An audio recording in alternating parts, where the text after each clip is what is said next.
The crystals of the immense chandelier at Oakwood Estate shivered gently, casting a captivating dance of shadows across the marble walls. Ethan Miller watched the mesmerizing sway from the landing of the grand staircase, his fingers tracing the cool, polished walnut of the banister. His custom Tom Ford suit couldn't ward off the chill that seemed to emanate from the very structure of the home. $15 million had converted the Spanish-style villa into an architectural marvel, but not even all the money in the world could fill the profound emptiness that resonated through its halls. A commanding portrait held court in the entryway, him and Emily on their wedding day 5 years prior. His gaze lingered on his wife's graceful form, so alien from the woman who now haunted these rooms like a phantom. In the photograph, her smile illuminated everything, her green eyes sparkling with the promise of a future that had felt so certain. Ethan Miller, the tech prodigy, had acquired everything he'd ever set his mind to: fortune, acclaim, and the love of his life. Back then, the world was his oyster. The click of his footsteps reverberated on the marble as he wandered without purpose, each room a repository of memories, each one more agonizing than the last. The library, where Emily would curl up with a novel and a mug of chamomile tea, its oak shelves now bearing a fine film of dust. The conservatory, where she had dedicated hours to selecting the perfect color palette for the baby's room, the paint samples still stacked in a forgotten corner. His eyes settled on a framed photograph on the wall. Emily, radiant in a floral sundress, one hand resting delicately on her 6-month belly. The California sun caught in her brown hair, and she possessed that ethereal glow unique to expectant mothers. That was the last time he had witnessed her smile in that way. The diagnosis arrived a week later. Complications, the doctor had said. Words like incompatibility and unviable echoed through the sterile hospital corridors, extinguishing their dreams as effortlessly as blowing out a candle. Ethan could still hear her screams from that terrible night, the most horrifying sound he had ever encountered. The frantic rush of doctors, the beeping of machines, and then the silence. A silence so thick and oppressive it felt tangible. Emily remained in the hospital for 3 days, her body recuperating from a conflict her heart had irrevocably lost. The silence that followed was deafening. Emily retreated into herself, a mere shadow of the vibrant woman she once was. Laughter was supplanted by muffled sobs in the dead of night, and plans for the future were replaced by endless hours of staring blankly through the window of the room that was meant for their baby. Ethan tried everything: the nation's top specialists, trips to exotic locales, alternative therapies. But how do you mend a heart that has been shattered into a million pieces? The estate, once a testament to his success, now seemed to taunt him with its hollow grandeur. Every perfectly appointed room, every meticulously chosen piece of art, served as a stark reminder of how superficial perfection could conceal the deepest of voids. The echo of his own footsteps trailed him like a restless spirit, bouncing off the walls until it became unbearable.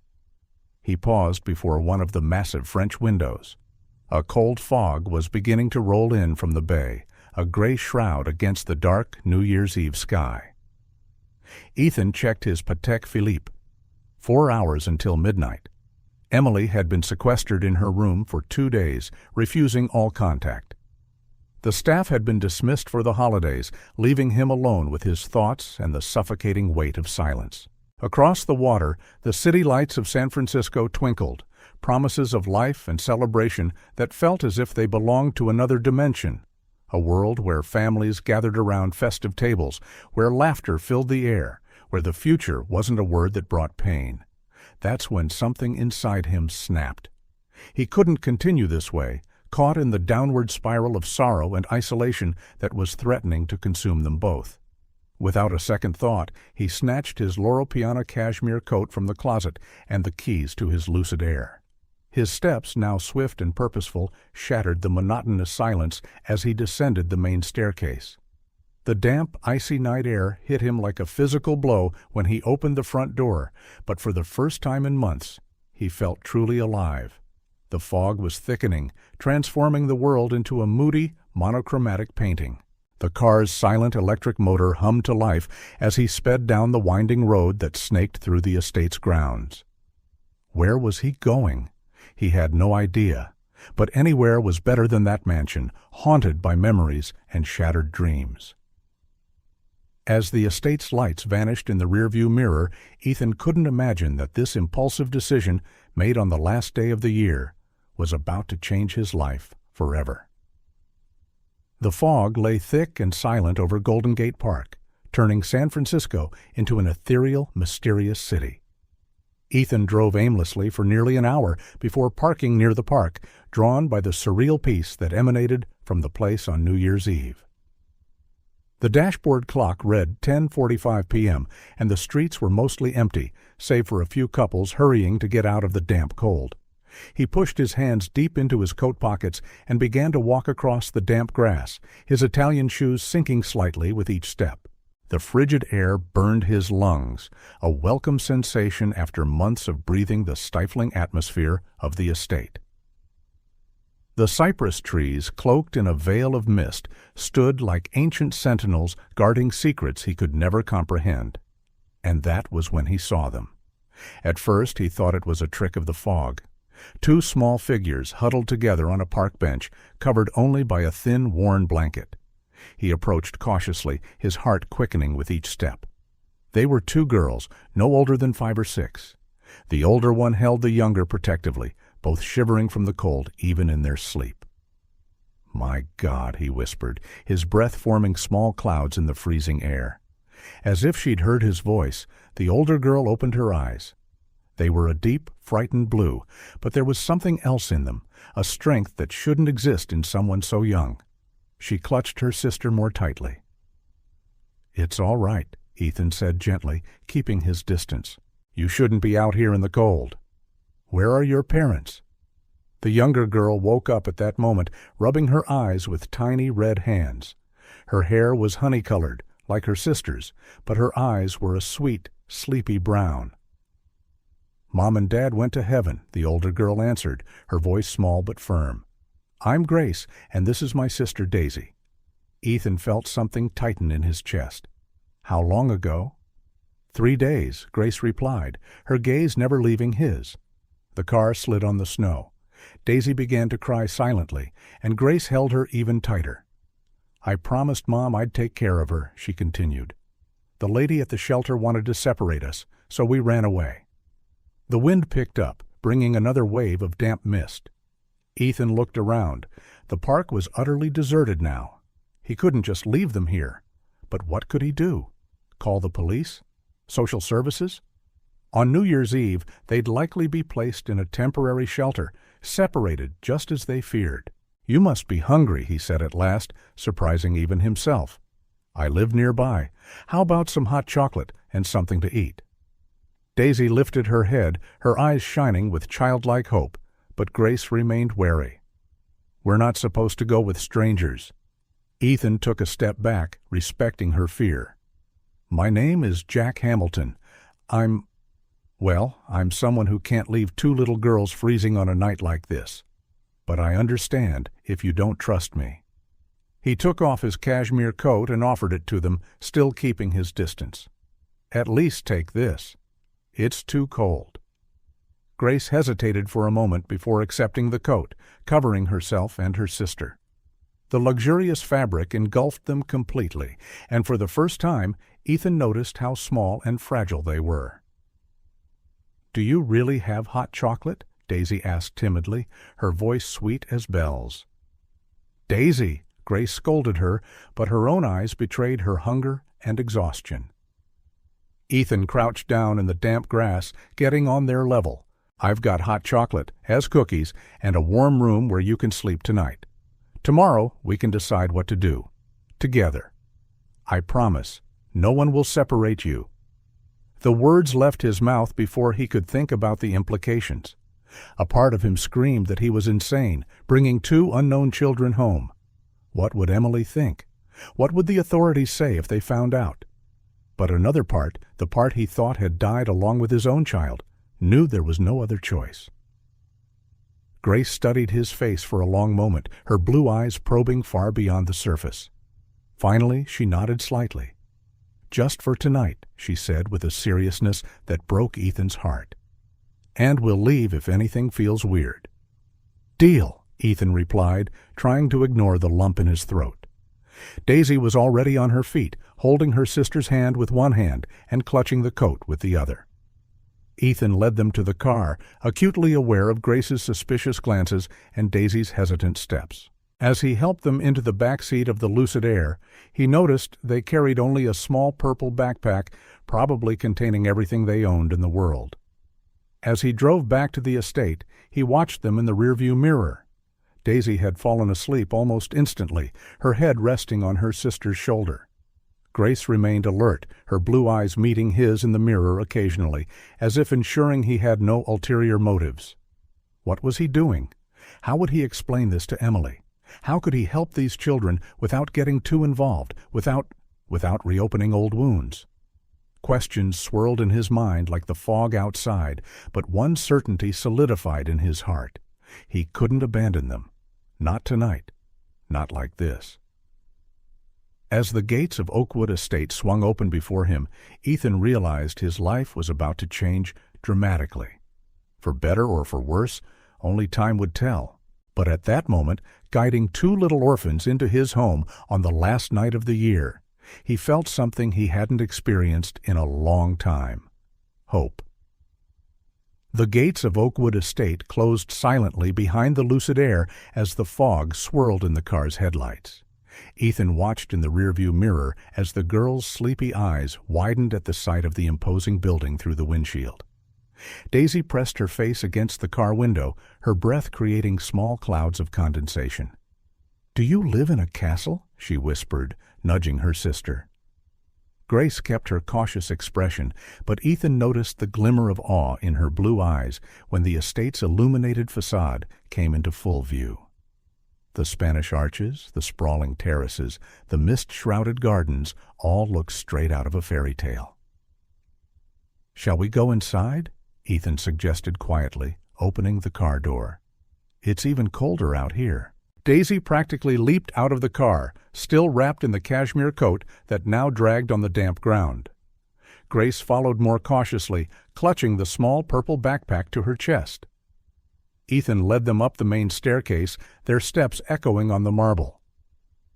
As he opened the heavy oak doors, the entrance hall with its crystal chandelier and sweeping staircase drew gasps from the two girls. Daisy spun in circles, gazing at the high, vaulted ceiling, while Grace stood still, as if afraid her mere gaze might break something. "The kitchen is this way," Ethan indicated, trying to ignore how these two tiny figures seemed to accentuate the emptiness of the house. "Let's fix something warm to eat." The professional kitchen, usually the domain of the family's personal chef, was silent and immaculate. Ethan opened the industrial fridge, mentally thanking the staff for keeping supplies stocked before leaving for the holidays. "How about some real hot chocolate?" he suggested, taking out milk and chocolate. "And we can whip up a little New Year's Eve meal." "You don't have to go to any trouble," Grace began, but was interrupted by her own stomach growling. Ethan smiled, his first genuine smile in months. "It's no trouble at all."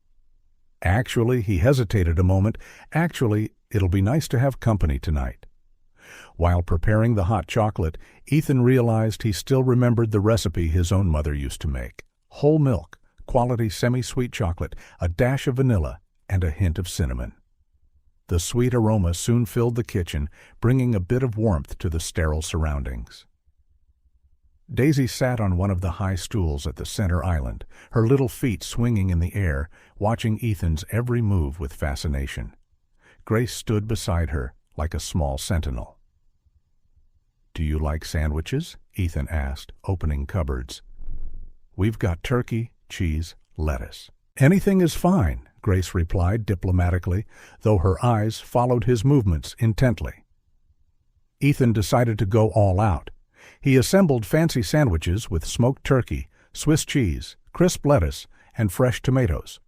He also found a bag of artisanal cookies and some fruit. It wasn't exactly a traditional New Year's Eve feast, but the girl's eyes lit up when he served everything on fine French china. "Where's your wife?" Daisy asked innocently, between sips of hot chocolate, a foam mustache forming on her upper lip. Ethan froze for a moment, his hand gripping the marble countertop.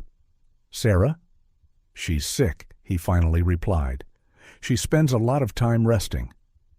"Will she get better?" Daisy persisted, but Grace nudged her, sensing the shift in Ethan's tone. "Some illnesses," Ethan said carefully, "are harder to cure. Sometimes it takes a long time." A heavy silence fell over the kitchen, broken only by the soft ticking of the clock striking 11:30 p.m. Ethan kept himself busy cleaning the counter, trying to ignore the familiar weight of sadness threatening to engulf him.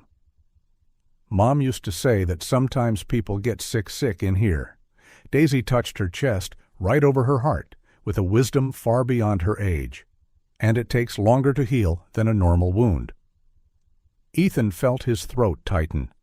Upstairs, beyond the estate's thick walls, he imagined Emily in her darkened room, unaware of the little scene unfolding in the kitchen. Would she hear the children's voices echoing through the corridors? Would it hurt her even more? "Look!" Daisy suddenly exclaimed, running to the French window in the kitchen. "There are lights in the sky." Fireworks were starting to explode in the distance, their colors reflecting on the fog that still hung in the air. Ethan checked his watch. 15 minutes to midnight. "It's almost the new year," he explained, joining Daisy at the window. Grace followed after a moment's hesitation. "Mom always said we should make a wish when the year changes," Daisy commented, her eyes fixed on the colorful lights. Ethan looked at the two girls, so small and vulnerable, yet possessing an inner strength that surprised him. Grace, protective and wary, carrying a burden far too heavy for her young shoulders. Daisy, still able to marvel at the magic of the world despite all they had lost. The fireworks intensified, announcing the New Year's arrival. In the quiet of Oakwood Estate's kitchen, 3 lonely souls watched the show, each lost in their own thoughts and wishes. Ethan couldn't help thinking about Emily, alone in her room upstairs, and the 2 little orphans destiny had placed in his path. "Happy New Year," he whispered, more to himself than to the girls. Daisy yawned, exhaustion finally overcoming the excitement of the moment. Her eyes began to close, and she instinctively leaned against Ethan's leg. "I think it's time for bed," he said softly. "I'll show you where you can sleep." As he led the girls through the estate's silent halls, Ethan felt a strange mix of emotions. Guilt for bringing strangers home without consulting Emily, fear for what tomorrow might bring, but also, surprisingly, a small spark of hope. The new year was beginning in a way he never could have imagined. And as he watched Grace tuck her sister into the guest bed, Ethan Miller realized that some of the best stories begin in the most unexpected moments. Morning brought a different light to Oakwood Estate.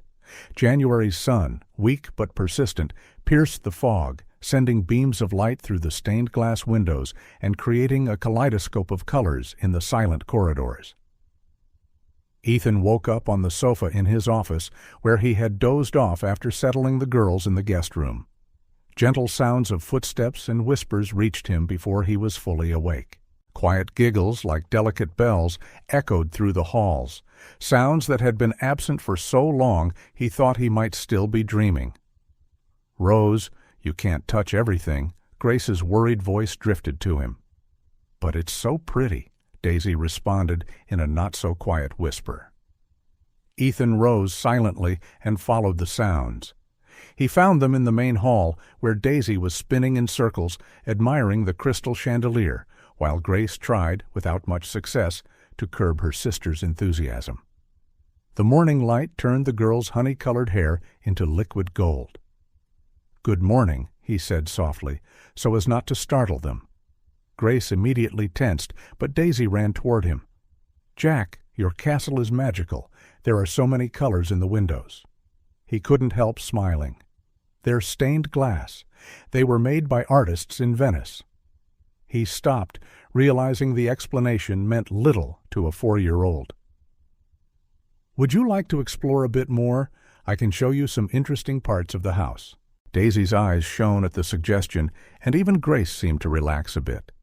Ethan guided them through the corridors, watching how they reacted to each new discovery.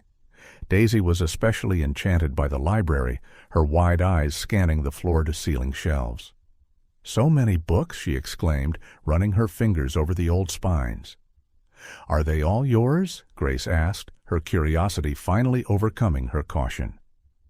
"They're ours," Ethan replied, his throat tightening slightly at the memory of how Emily used to spend hours there, lost in her favorite novels. "Sarah, my wife. She loves reading." The girls continued exploring, arriving at a section of the library where various framed photographs decorated the walls. Daisy paused in front of one in particular.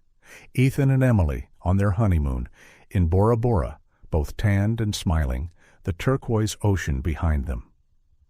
"She's beautiful," Daisy commented, studying the image of Emily. "She looks like a princess." Ethan approached the photo, his heart heavy with memories. Emily did look like a princess that day, her white dress fluttering in the sea breeze, her green eyes shining with love and the promise of the future.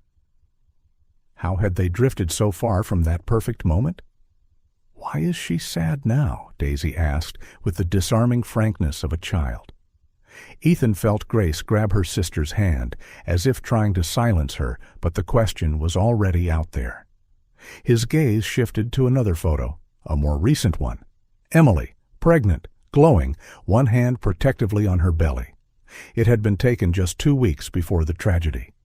"Sometimes," he began, choosing his words carefully, "when we lose something very precious, it's hard to remember how to be happy again." "Like when we lost Mommy and Daddy?" Daisy asked softly, and for the first time Ethan saw tears in the little girl's eyes. "Yes, sweetheart, like that." Grace pulled her sister into a hug, and Ethan felt his own heartache. There they were, 3 souls marked by loss, each carrying their own pain. The irony wasn't lost on him. He and Emily had lost a child they never got to meet, while these 2 girls had lost the parents they dearly loved. They continued exploring, finally reaching the conservatory. The room was all glass, offering a panoramic view of the fog-draped gardens. Emily had planned every detail of that space, intending to make it the perfect spot for family afternoons. Daisy ran to the large windows, her breath fogging the glass as she watched the birds venturing out into the damp morning. Grace followed more cautiously, but Ethan noticed her eyes soften at the sight of the garden.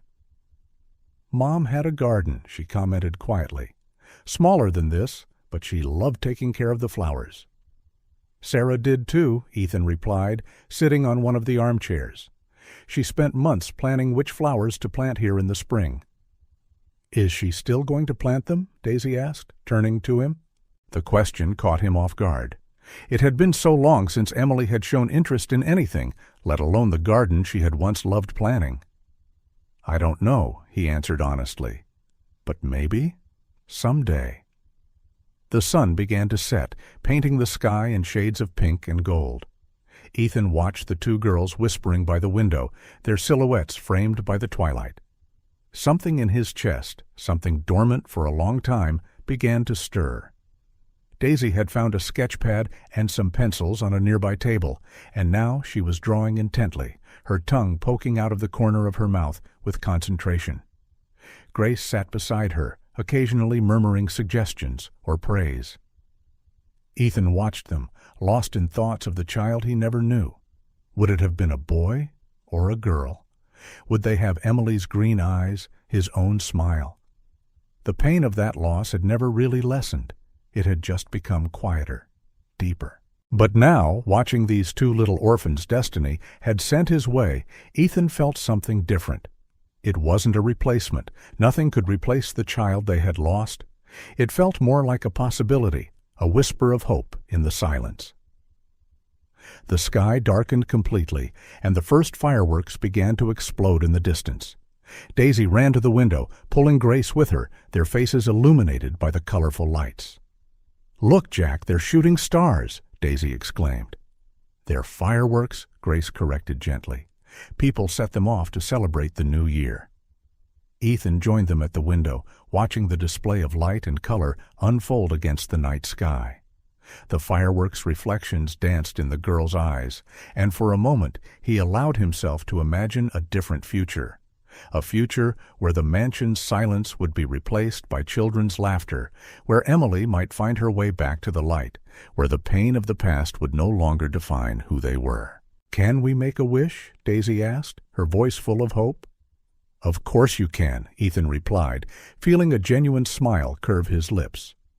The three figures stood there, bathed in the flickering light of the fireworks, each lost in their own dreams and desires. And for the first time in a very long while, Ethan Miller felt that maybe, just maybe, miracles were still possible.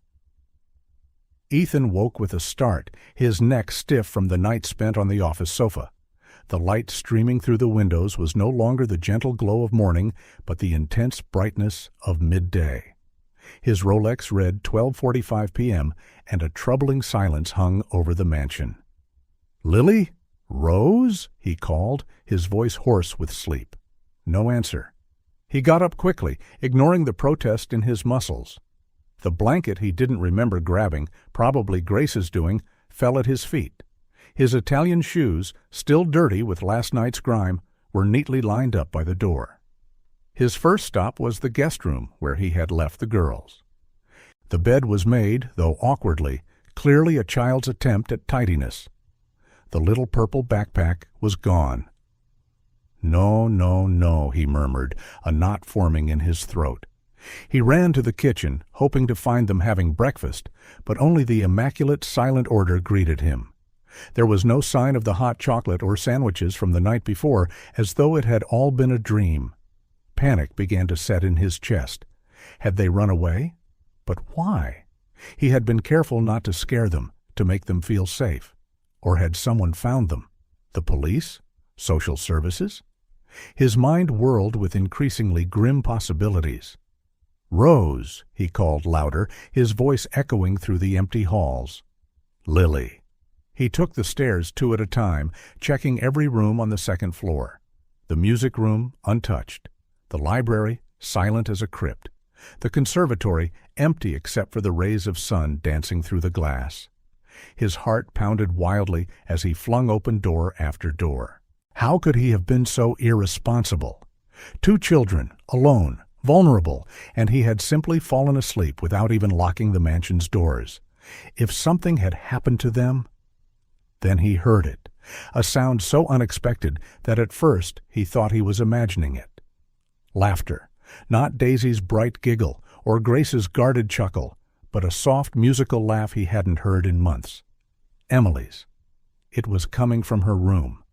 Ethan froze in the middle of the corridor, his entire body tense like a drawn bow. Emily hadn't laughed since before, and she certainly didn't let anyone into her room, not even him. He approached the closed door cautiously, his steps muffled by the thick carpet. Now he could hear it more clearly. Soft voices, a melody he recognized as the lullaby Emily used to sing to her belly. And then the prince found the princess. Daisy's voice, filled with curiosity. Yes, Emily's voice, hoarse from disuse but unmistakable. But she was very sad. "Like you?" Daisy asked with a child's brutal honesty. A moment of silence that made Ethan's heart stop. "Yes, like me," Emily replied gently. "But you know something. Sometimes, when we're very sad, the world sends us little angels to help us smile again. Like us?" This time it was Grace, more hesitant. Another moment of silence. Then the sound Ethan never expected to hear again. Emily laughing, a genuine sound, though a bit rusty. "Exactly like you," she answered. Ethan rested his forehead against the door, silent tears rolling down his face. On the other side of the polished wood, the conversation continued in soft tones. "Is your baby bee in heaven, too?" Daisy asked. "Like our mommy and daddy?" Ethan's heart constricted. He waited for an explosion of pain, for Emily to shut down again. But what came next surprised him. "Yes," Emily answered, her voice quivering but firm. "Yes, he is, and it hurts every day." But do you know what hurts even more? Forgetting how to love after you lose someone. Mommy said love is like a candle, Grace said, her voice small but wise. Even when it's really dark, just a tiny flame can light everything up again. Ethan slid down the wall, tears now flowing freely. On the other side of the door, he heard Emily start to sing again, her voice shaky but growing stronger with each note. Daisy quickly joined her, her childish voice mixing with the melody, while Grace murmured quietly in harmony. It was a scene he never could have imagined 24 hours earlier. His wife, who barely spoke or left her room for months, singing with the two little orphans fate had brought into his life. The midday sun filtered through the door's cracks, creating a golden pattern on the carpet beside him. For the first time since losing their baby, Ethan felt something shift in his chest. It wasn't happiness. It was too soon for that. Nor was it relief. There were too many challenges ahead. It was something more subtle, more fragile, yet infinitely more powerful. It was hope. The song ended, giving way to soft whispers and gentle giggles. Ethan remained seated in the corridor, letting his tears dry on his cheeks.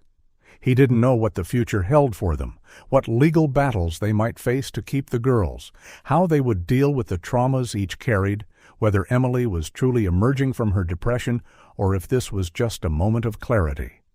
But as he listened to the quiet voices on the other side of the door, Ethan Miller knew one thing for certain. Their family had just grown in a way he never could have foreseen. And maybe, just maybe, the wounds they all bore could finally begin to heal. Slowly, he stood up. There was much to do. Calls to lawyers, arrangements to be made, an entire life to reorganize. But for now, he would let the four wounded souls on the other side of the door weave their own bonds of healing and hope. The silence at Oakwood Estate was no longer a silence of mourning, but of transformation. And outside, the fog continued to lift, revealing a world blanketed in the bright possibility of a new day. Ethan stood motionless before the door for several minutes, his heart pounding in his chest. On the other side of the solid wood, voices and laughter flowed like a long-forgotten tune. His hand trembled slightly when he finally reached for the doorknob. The scene he found upon opening the door made his world stop for an instant. Emily was seated in her favorite chair by the window, no longer hidden behind the heavy curtains that usually blocked out all the light. Winter sunlight danced across her tousled hair, and for the first time in months, color warmed her cheeks.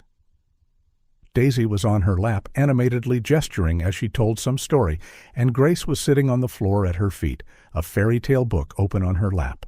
But what truly took his breath away was the smile on Emily's face.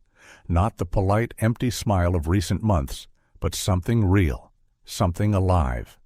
Her green eyes, so dull with pain for so long, now glowed with a light he thought he'd never see again. "Jack!" Daisy exclaimed when she noticed him, making no move to leave Emily's lap.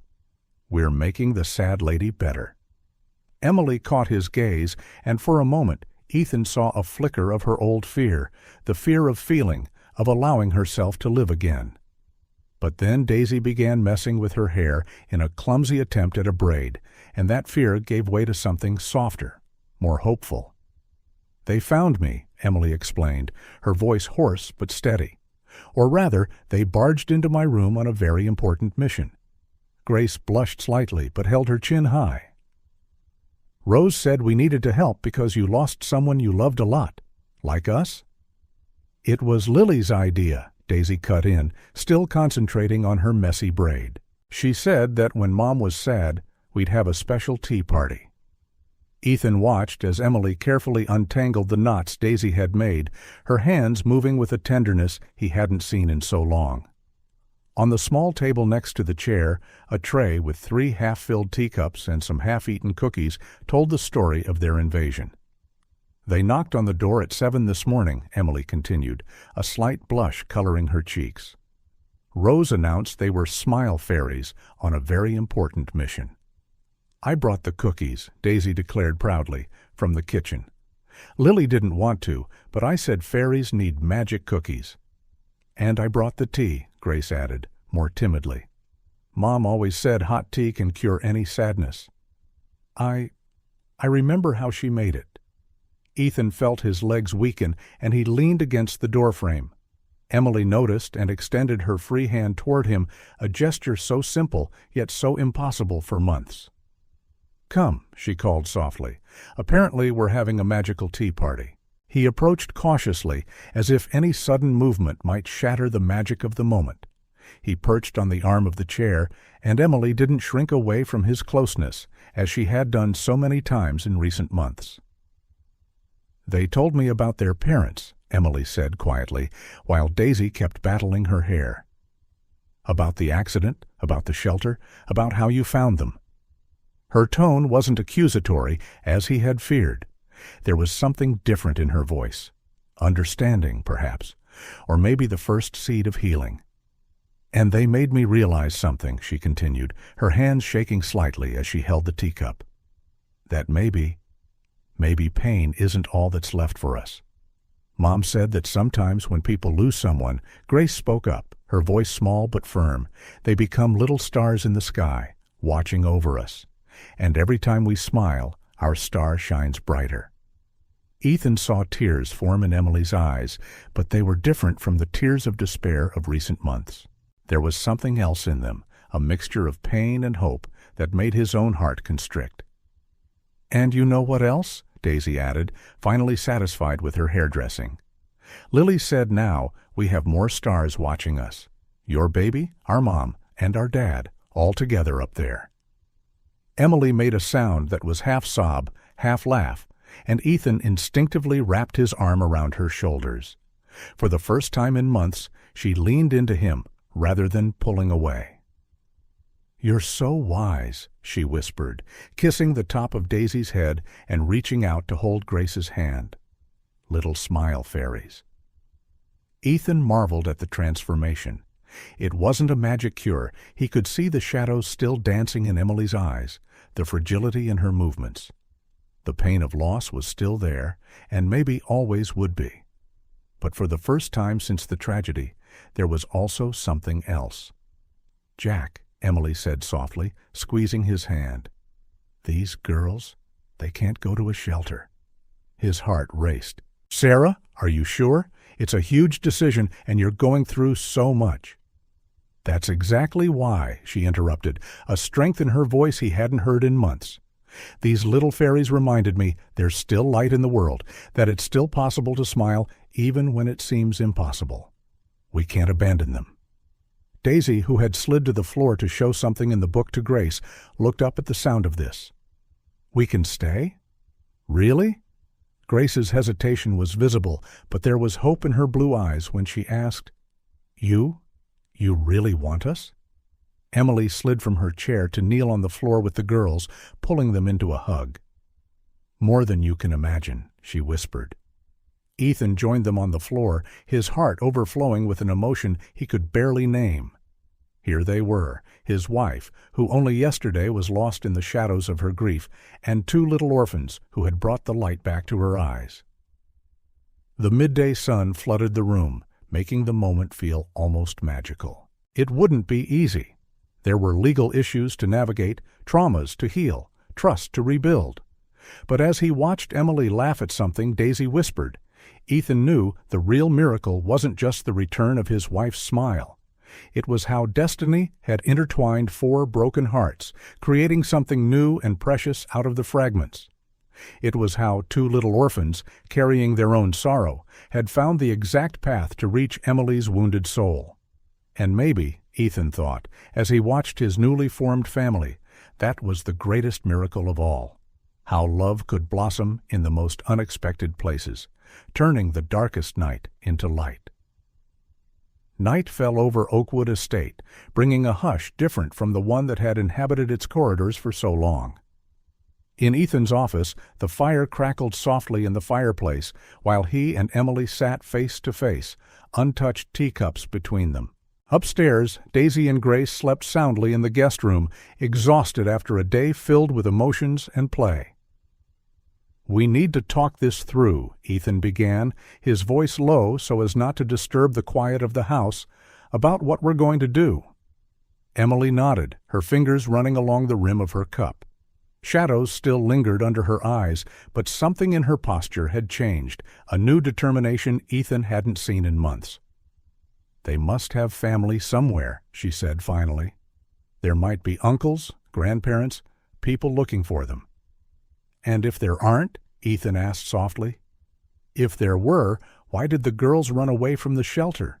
Why hasn't anyone claimed them?" Emily stood, walking to the window. The fog had rolled back in, but the garden still glowed under the moonlight, a white, pristine carpet. "Earlier, when you went out to make some calls, Lily told me more about everything," she said, her voice trembling slightly. "Jack, their story is more complicated than we imagined." He approached, stopping beside her. "What do you mean?"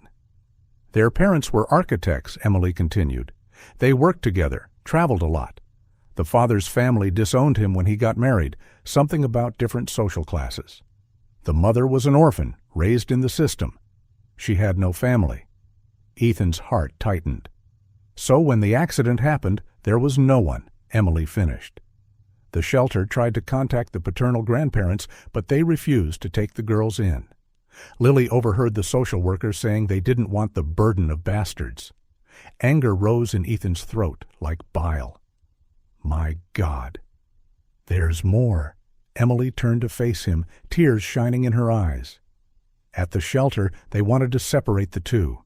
Rose would be easily adopted. She's younger, more adaptable. But Lily would be left behind," Ethan concluded, realization hitting him like a punch. Emily nodded. "That's why they ran. Lily promised her mom she'd always protect Rose. She's just 5, Jack, and already carrying a burden so heavy." Silence fell between them again, heavy with the implications of what they had learned. Ethan walked to his desk, opening a drawer to retrieve a business card he had kept for years. "There's a private investigator," he said, flipping the card between his fingers. "Marcus Sullivan. We've worked together a few times on company matters. He's discreet, reliable." "To look for the grandparents?" Emily asked, concern lacing her voice. "To find out everything," Ethan replied. We need to know exactly what happened, who these people are who rejected 2 innocent kids. If we really want to help them, we need all the facts." Emily approached, touching his arm lightly. "You're thinking of adoption," he finished, turning to look at her. "Aren't you?" She lowered her eyes, biting her lip. "It'd be crazy, wouldn't it? After everything, and after what we lost?" "Sarah," Ethan held her hands, noticing she didn't pull away. "What we lost was terrible, and it will always hurt. But these girls, they're not replacements. They're 2 precious souls who need love, who need a home. And maybe that's what we all need." "Did you see how Rose smiles?" Emily whispered, a trembling smile on her own lips. "She reminds me so much of how I imagined our baby would be." "And Lily," Ethan added, "so strong, so protective, carrying more than she should, yet still capable of so much love." "But what if we're not enough?" Emily asked, her vulnerability clear in her voice. "What if I can't do it? If the darkness comes back?" Ethan pulled her close, feeling how naturally she fit into his arms, something that hadn't happened in so long. His heart hurt. "Then we face it together," he promised. "All of us. Isn't that what a family does?" A soft sob escaped Emily's lips, but there was a smile on her face as she looked up at him. "A family," she repeated, as though testing the taste of the word. "Our family." Ethan picked up his phone, still holding the investigator's card. "I'll call Marcus now. The sooner we start investigating, the better." Emily nodded, but grabbed his arm before he could dial. "Jack, what if we find someone who does want them? Someone with more right than we have?" The question hung in the air between them, heavy with painful possibilities. Ethan took a deep breath, choosing his words carefully. "Then we'll fight," he answered at last, "legally, ethically, with everything we have. Because sometimes, Sarah, the right doesn't come from blood. It comes from love." Upstairs, a small noise caught his attention, likely Daisy having one of her restless dreams, with Grace inevitably waking to comfort her. It was a pattern they had noticed even in this short time together. "Go," Ethan said softly. "Go be with them." I'll take care of this." Emily hesitated a moment before heading for the door. She paused in the doorway, turning back to him one last time. "Jack, thank you for bringing them home." That night he watched as she climbed the stairs, her steps lighter than they had been in months. When he was sure she was with the girls, he picked up the phone and dialed the number on the card. "Marcus, Jack Hamilton here. I need your help with a delicate matter."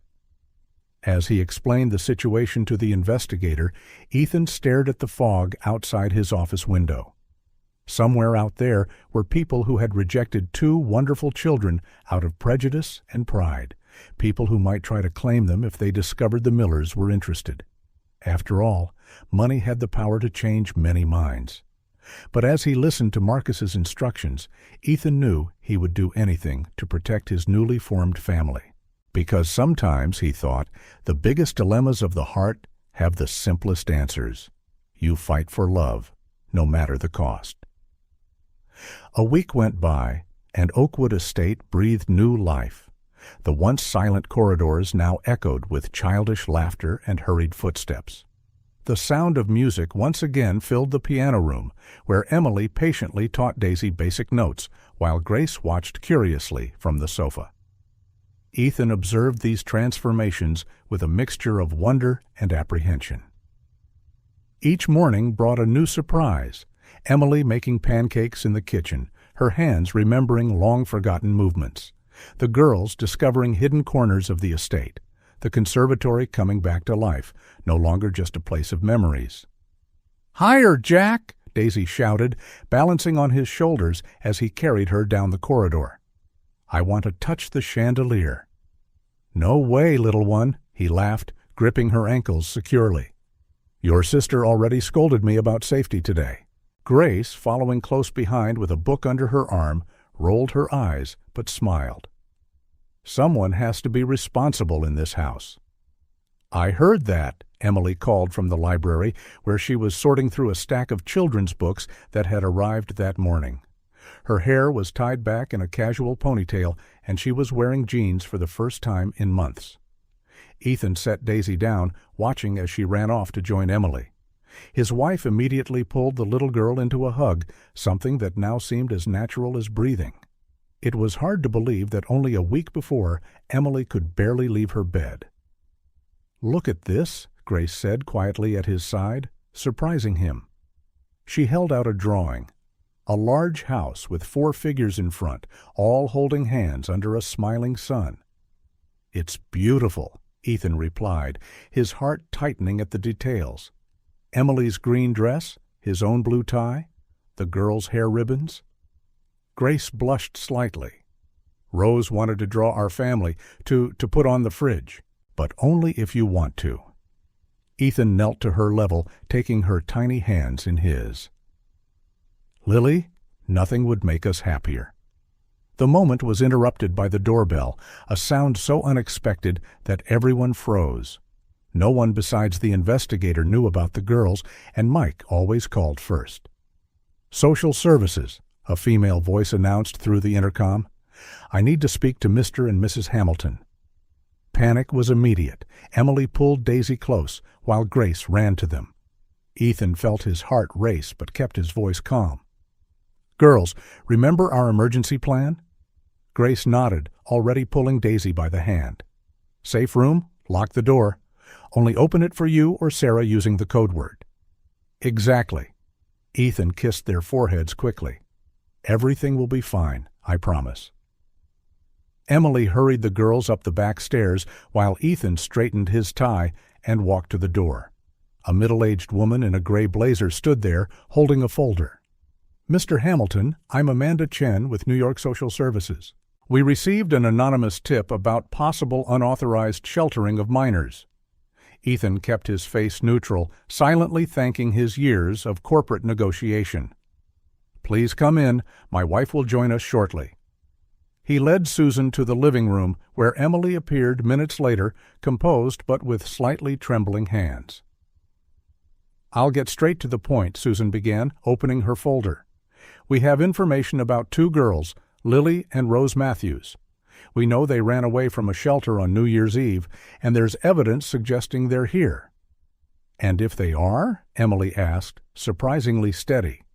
"If they are here, safe and loved, for the first time since they lost their parents?" Susan studied Emily for a long moment. "Mrs. Hamilton, I understand your emotional involvement, but there are legal procedures to follow. The girls must return to the system while a proper assessment is conducted." "So they can be separated?" Ethan intervened, feeling anger rise in his chest. "So Rose can be adopted while Lily is left behind? Is that the legal procedure you defend?" The social worker seemed caught off guard. "How did you—" "We know everything," Emily interrupted, standing up.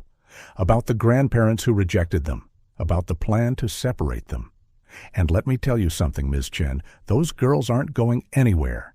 Mrs. Hamilton—" "No," Emily continued, a force in her voice that made Ethan look at her with admiration. "Let me tell you a story. 8 months ago, we lost our baby. The pain almost destroyed me, nearly destroyed our marriage.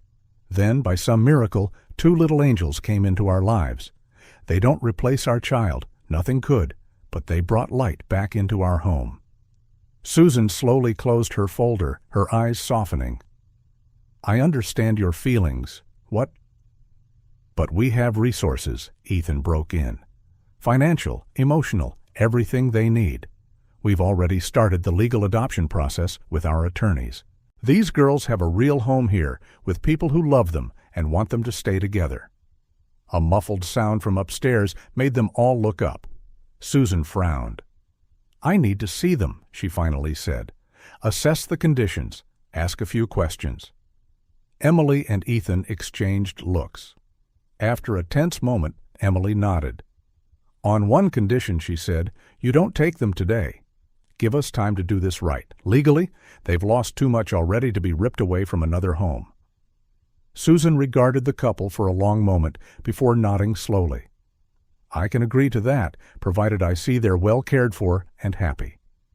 When Grace and Daisy came down the stairs, hand in hand and wide-eyed, Ethan felt his heart clench.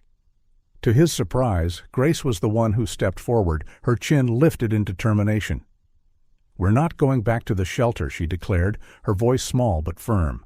"Jack and Sarah are our family now, and families stay together." Daisy squeezed her sister's hand, nodding. "And we get pancakes for breakfast." Susan couldn't hide a smile, especially when she noticed the drawing Grace still held.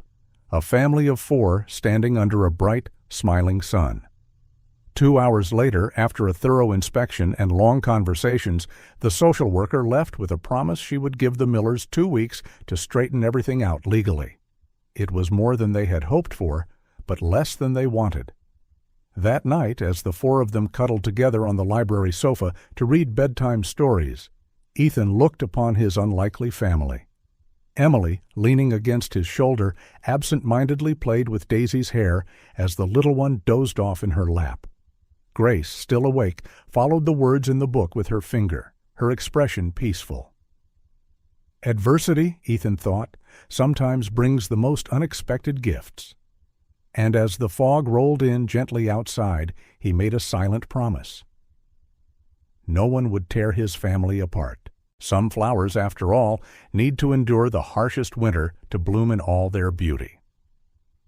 Mike O'Connell arrived at Oakwood Estate on a gray January afternoon, his worn leather briefcase contrasting with his impeccable suit.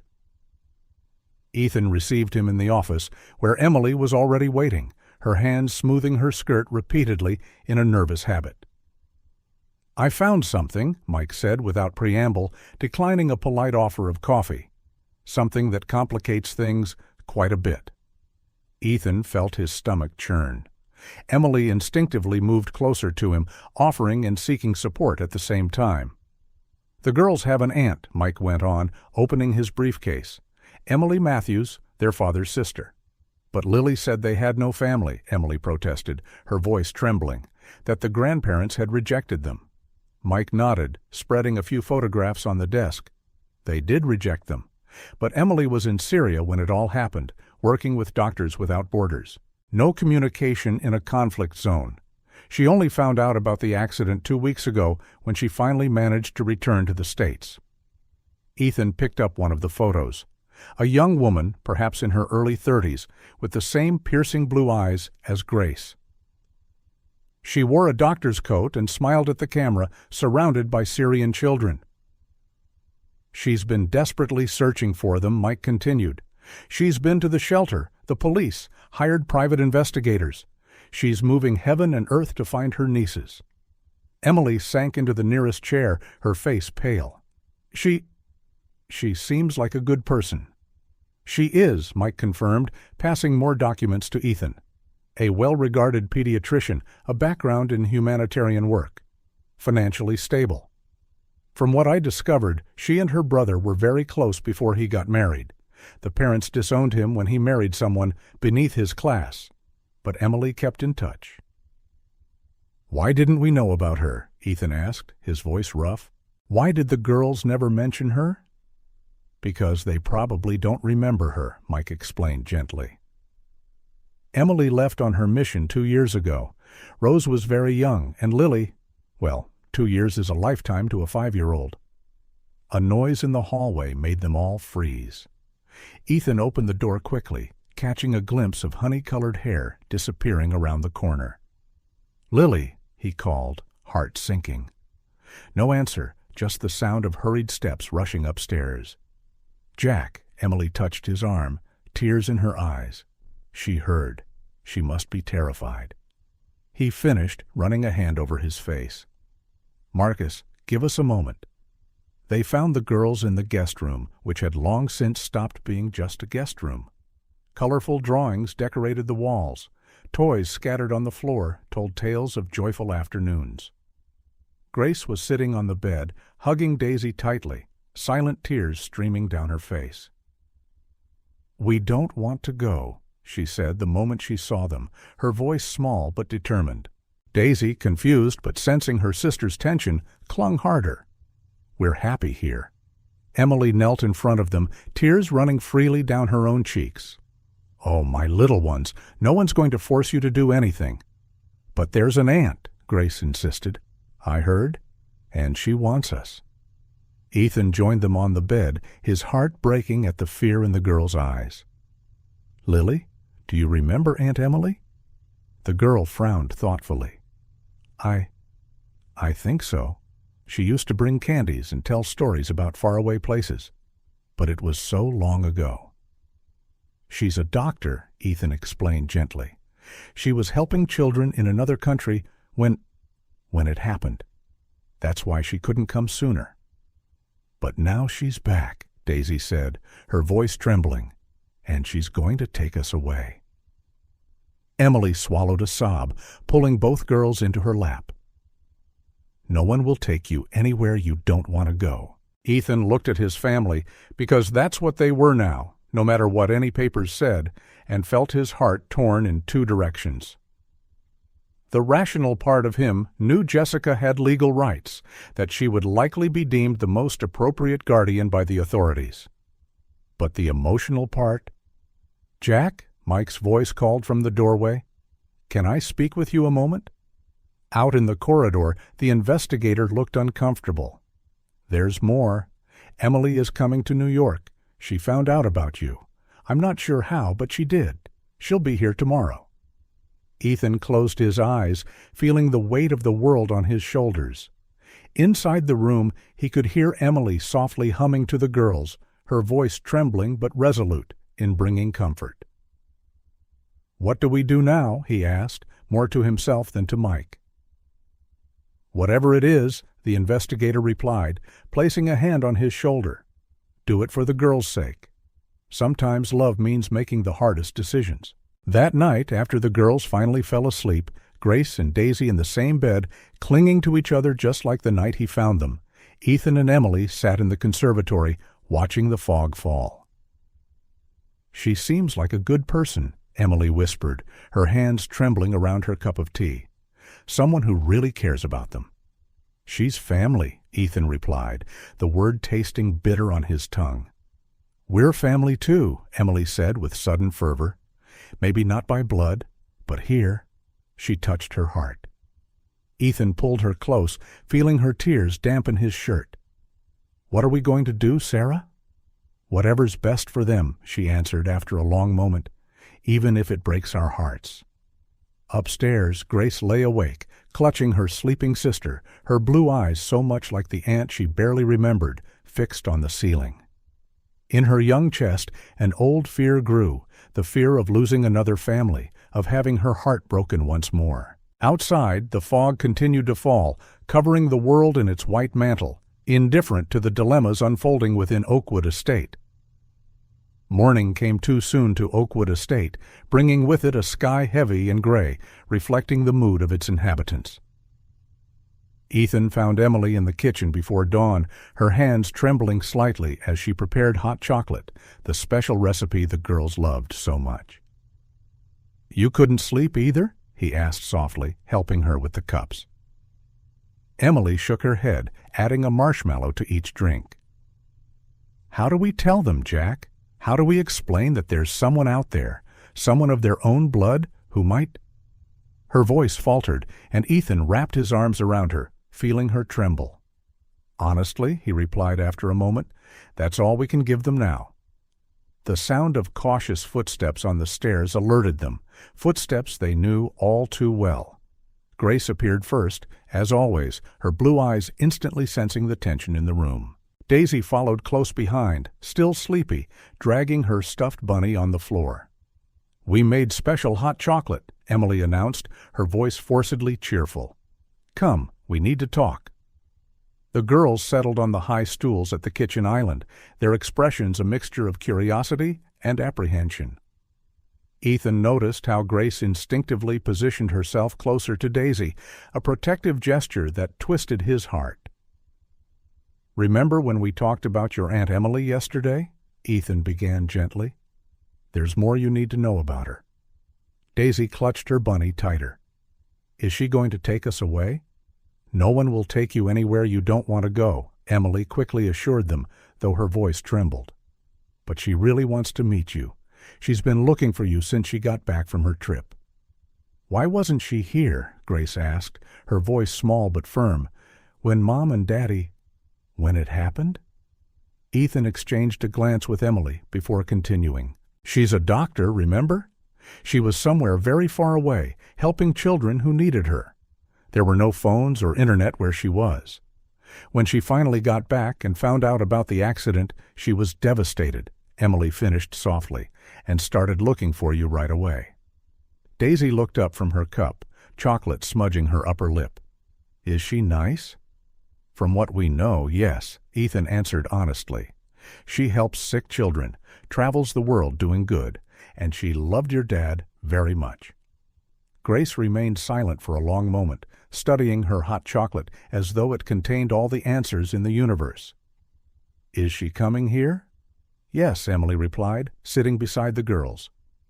"Today?" The silence that followed was deafening. Daisy began to cry quietly, while Grace kept her eyes glued to her mug, her small shoulders tense under the weight of yet another change. "But what about you?" Daisy finally sobbed. "We don't want another family. We want to stay here." Emily pulled her into her lap, tears streaming down her own face. "Oh, sweetheart, we want you to stay more than you can imagine." "Then why do we have to meet her?" Grace asked, her voice cracking. "Why can't we just stay?" Ethan knelt beside her, taking her small hands in his. "Because sometimes love means doing what's right, even when it hurts. And your Aunt Emily, she's family. She has the right to at least meet you." The next hours passed in a blur of anxious preparations. Emily helped the girls dress, choosing the outfits they liked best. Ethan tidied his office, removing any sign of the investigation into Jessica. It was only in the afternoon, when the girls were distracted by a movie in the TV room, that Emily finally broke down.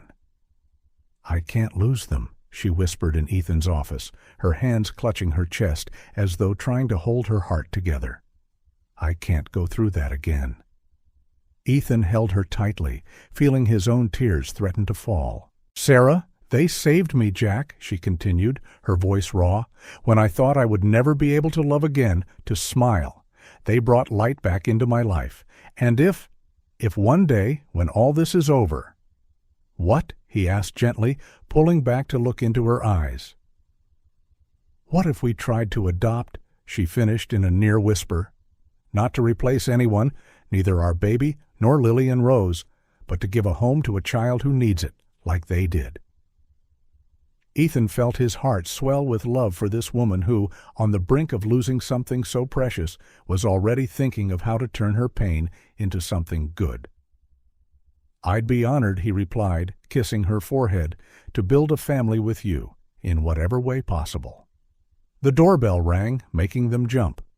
Downstairs they heard Daisy shout, "She's here!" and Grace murmur something inaudible. Emily squeezed Ethan's hand. "I'm scared," she confessed. "Me too," he answered honestly.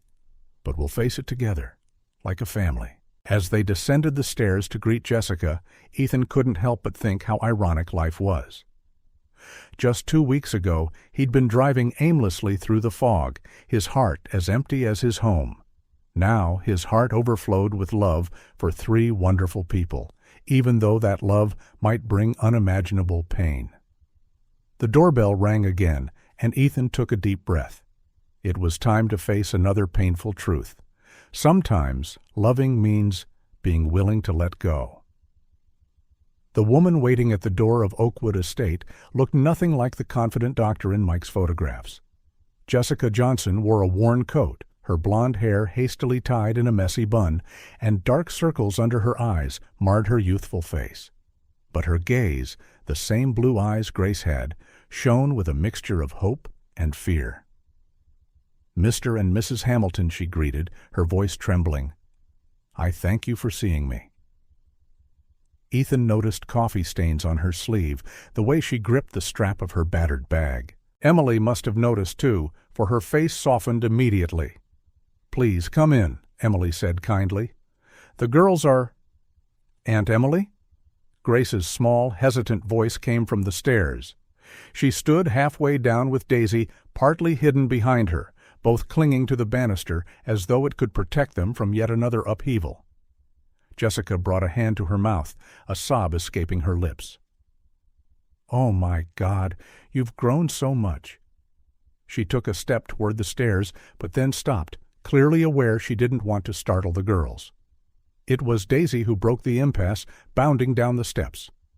"You brought candy from different places," she exclaimed, a memory suddenly surfacing from nowhere. "And there was a monkey stuffed toy that made funny sounds."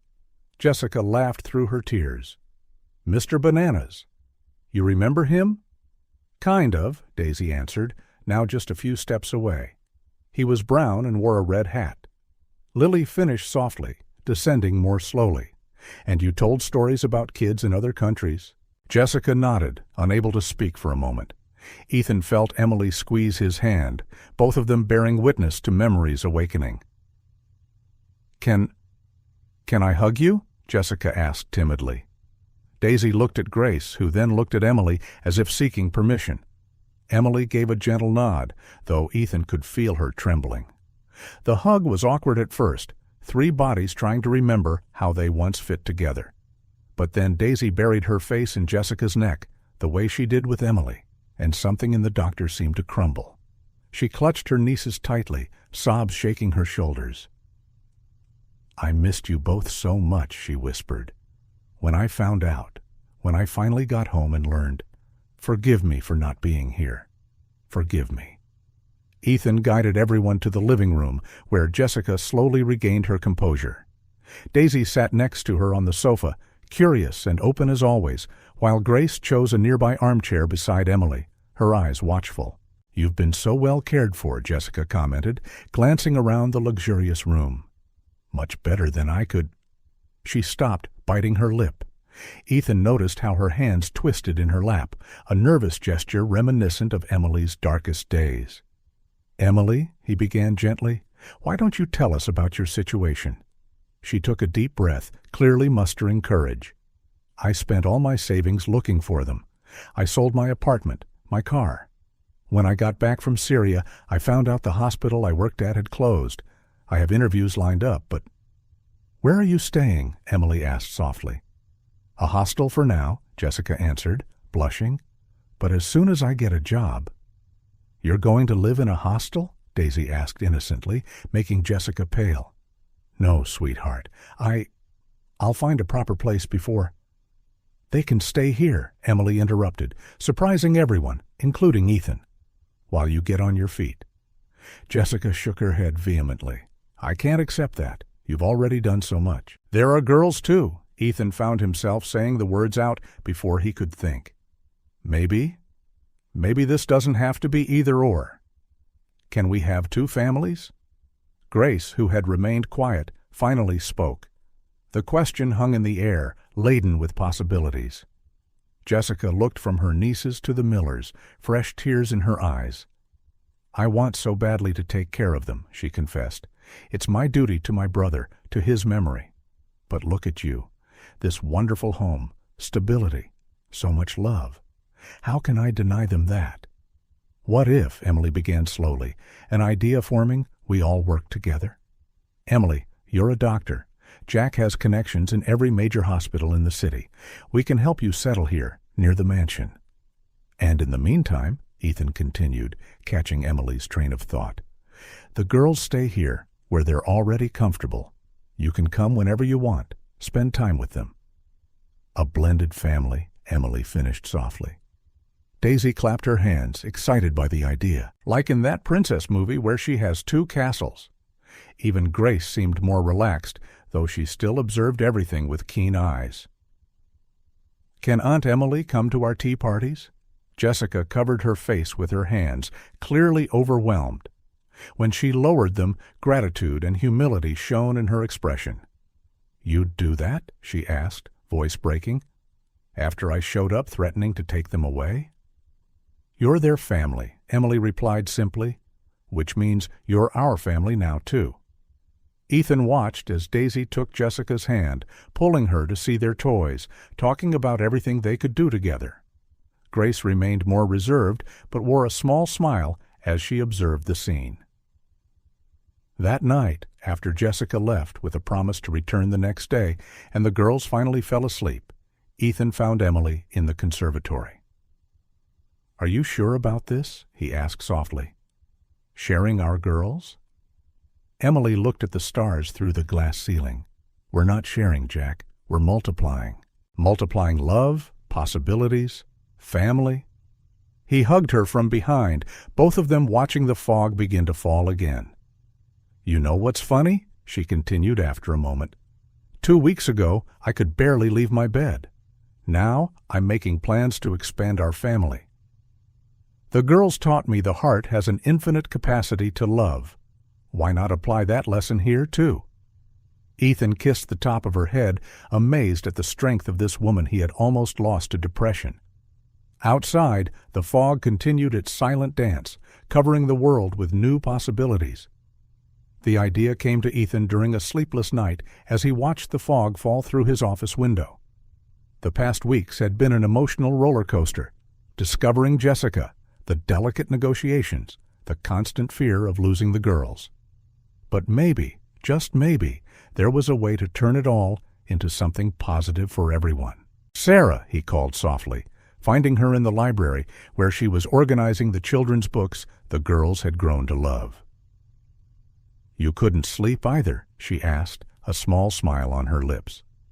"I had an idea," he said, sitting beside her on the sofa, "about Emily and the girls." Emily set aside the book she was holding, giving him her full attention. Ethan noticed how much stronger she looked now, more present, a stark contrast to the woman who barely left her bedroom weeks ago.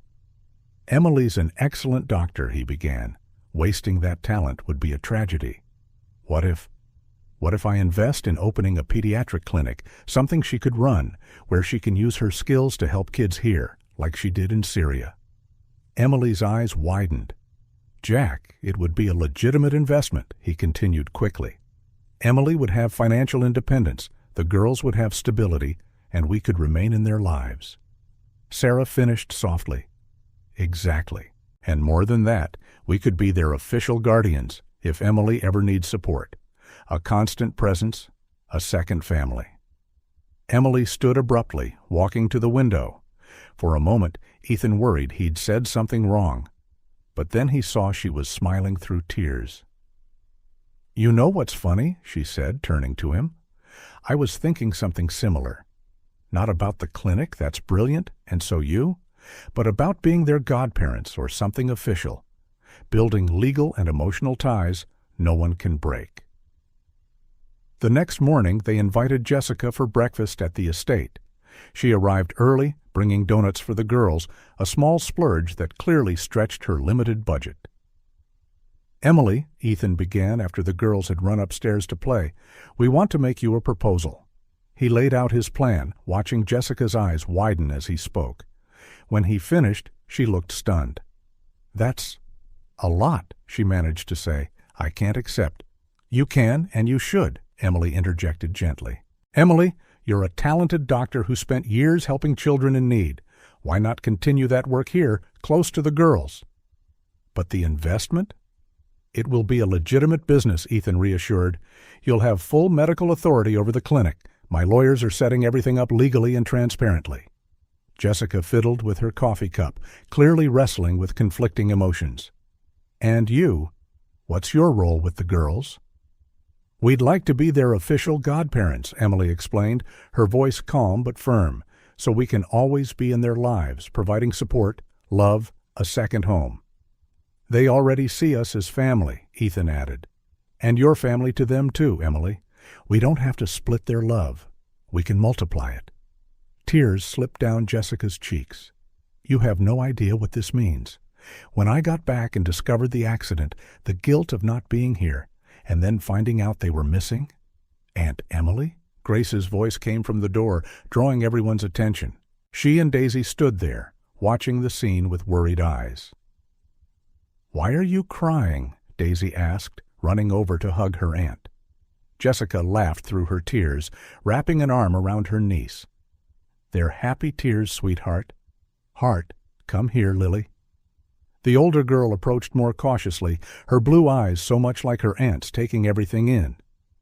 "We were talking about the future," Emily explained gently, "about how we can all be one big family." "How?" Grace asked, ever the pragmatist. "Well," Ethan began, "Aunt Emily will open a clinic nearby to help sick children. You'll live with her in a nice house close by. Sarah and I will be your godparents, which means we'll always be around. You can come here whenever you want." "Can we still have tea parties?" Daisy broke in eagerly. "As many tea parties as you like," Emily promised, laughing. "And the library?" Grace asked quietly. "Can I still come read here?" "This will always be your home, too," Ethan assured her. "You'll have your own room here, your books, your toys." "Two homes," Daisy declared happily. "Like a princess." Jessica pulled the girls closer, her gaze meeting the Millers with infinite gratitude. "How does that sound, my little ones? Can we make it work?" Grace took in every face in the room before nodding slowly. "I think so." But, Jessica encouraged. "Can we test it first?" the girl asked. "Like, stay a few days with Aunt Emily, but still come here too? Just to be sure?" Ethan felt his heart swell at the child's mature pragmatism. "That's an excellent idea, Lily. We can go at your pace." The following days were devoted to planning. Ethan mobilized his team to find the perfect place for the clinic and a comfortable house for Jessica and the girls. Emily and Jessica spent hours talking, discovering they had more in common than they'd imagined. The girls thrived on the extra attention, though Grace still watched everything with her keen eyes. One evening, while everyone was dining together at the estate, a habit quickly becoming frequent, Daisy made a comment that touched everyone's hearts. "You know what's cool?" she said between bites of pasta. "Now we have 2 mommies and 1 daddy. It's like extra presents at Christmas." Jessica choked on her wine while Emily burst into laughter, a sound that now regularly filled the estate. Ethan looked around at his extended family. Jessica, finally relaxing enough to accept help. Emily, stronger and more alive every day. Daisy spreading joy wherever she went, and Grace gradually letting her guard down and believing in this new reality. "I think she's right," Grace said thoughtfully. "Hits like the love just gets bigger, not smaller." Emily reached for Jessica's hand across the table, while Ethan smiled at his girls, because they would always be his girls too, regardless of legal arrangements. Love, after all, recognizes no boundaries or traditional definitions. Sometimes it appears in the form of two little orphans found on a park bench. Sometimes in the form of a dedicated aunt who crossed the world to find her nieces. And sometimes in the form of a couple who realized that healing their own hearts meant opening them to unexpected possibilities. Spring arrived at Oakwood Estate in a burst of color and life. The garden, neglected for so long, now flourished under the dedicated care of Emily and her special assistants, as Daisy and Grace called themselves on their near-daily visits. The flowers Emily had once planned to plant finally found their place in the sun, just as the people who lived in or frequented the estate had found theirs. On one particularly pleasant April afternoon, the property was busier than usual. Jessica's pediatric clinic, now 2 months in operation, had closed early for a special celebration. The aroma of freshly baked cookies filled the kitchen, where Daisy supervised the production with the seriousness of a professional chef. "More chocolate," she demanded as Emily and Jessica laughed at her culinary orders. In the conservatory, now turned into a sort of informal reading lounge, Grace was absorbed in a new book, occasionally glancing at Ethan, who seemed oddly anxious as he arranged and rearranged the sofa cushions. "Are you okay?" she finally asked, carefully marking her page. Ethan smiled, still amazed by the girl's insight. "Just a bit nervous, little one. We have some important news to share today." Grace studied his face for a moment. "Is it good news?" "The best," he replied, sitting next to her. The afternoon drifted by lazily, the sun casting golden patterns through the stained glass. Jessica arrived, carrying stories of her young patients. The clinic had become a local success, especially among families unable to afford private care. Finally, when everyone was gathered in the conservatory, cookies distributed, tea served, a tradition they'd never abandoned, Ethan and Emily exchanged a meaningful look. "We have something to tell you," Emily began, her voice trembling with emotion. "Are you having a baby?" Daisy asked immediately, making everyone hold their breath. Emily smiled gently. "Not exactly, sweetheart." But she looked at Ethan for support. "We're in the process of adopting," he finished, holding his wife's hand. "There's a little boy, Tommy, 3 years old. He's been in the system since he was born." "And you're going to be parents?" Grace interrupted, her blue eyes going wide. "If all goes well," Emily replied softly. "And we wanted you to be the first to know because it was thanks to you that we realized our hearts still have so much love to give." Jessica pulled her nieces close, the girls seeming to process this. Does that mean we'll have a cousin?" Daisy asked finally. "If you'd like," Ethan said, his voice filled with emotion. "He'll need 2 special cousins to help him adapt." "I can teach him to read," Grace offered at once, her face lighting up at the possibility. "And I can teach him to make cookies," Daisy added, making everyone laugh. Emily watched the scene with tearful eyes, her family so different from what she had once imagined, yet so perfect in its own unique way. Jessica, who had once been an intruder, was now a cherished constant. The girls blossomed under the love of their 2 families, their distinct personalities complementing each other beautifully. "You know," Jessica said softly, "sometimes I think about that New Year's Eve. How a moment of despair, mine searching for the girls, yours struggling with your own sorrow, the girls alone on that bench, ended up bringing us exactly where we needed to be." Ethan nodded, recalling the hollow feeling that drove him to aimless driving that night. This house's silence was deafening, he reflected. Now, as if on cue, Daisy dropped her teacup, causing everyone to jump. Instead of the panic such an accident might have caused months before, there was only laughter and a quick scramble to clean up the mess. "Oops," she said, blushing. "Sorry." "It's all right, dear," Emily assured her, already grabbing napkins. "Accidents happen." Grace, ever helpful, was already on her feet, while Jessica joked that Daisy had inherited her own clumsiness. "See?" Ethan whispered to Emily, watching the scene. Life. Noise.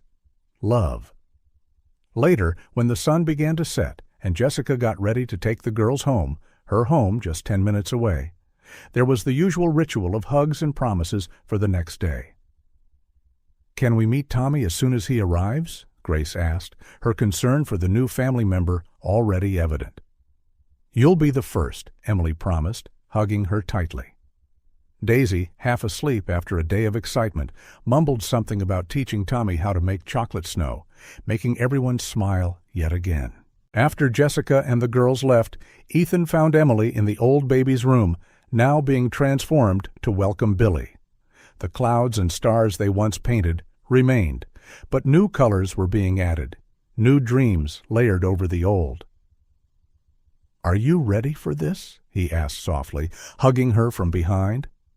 Emily instinctively touched her belly, a gesture that now brought more wistfulness than pain. "You know what's funny? For the first time in a long while, I feel like I'm exactly where I should be." Through the window, they could see Jessica helping the girls into the car, everyone still waving excitedly. The garden, once abandoned, now exploded with spring blooms. The mansion, once a mausoleum of lost dreams, now pulsed with fresh life and possibility. "If someone had told me on New Year's Eve that in 4 months our lives would be like this," Ethan began. "You wouldn't have believed it," Emily finished, turning to face him. "But I guess that's how life works, isn't it?" The greatest gifts come at the most unexpected times, wrapped in the most unlikely packages. Ethan thought of 2 tiny figures huddled on a park bench, of a determined doctor crossing the world to find her nieces, of a 3-year-old boy waiting for a family. He thought of his wife, emerging from the shadows into the light, stronger and more compassionate than ever. "You know what Lily told me the other day?" Emily said while they arranged the room for another weekend of painting. "She said sometimes we need to get completely lost to find our way home." "Wise words for someone so young," Ethan replied in awe. "They saved us, Jack," Emily whispered. "All of them. Emily, the girls. They showed us that family isn't something you lose or replace. It's something that grows, adapts, rebuilds." Outside, the last colors of sunset painted the sky in shades of pink and gold. Oakwood Estate, once a symbol of loss and silence, was now a beacon of hope and renewal. Its corridors echoed with laughter and stories, plans and promises, new dreams laid over old foundations. Winter had finally ended, in every sense of the word, and with spring came rebirth, not just of the flowers in the garden, but of the hearts that inhabited that space. Because sometimes you have to go through the darkest night to truly appreciate the dawn.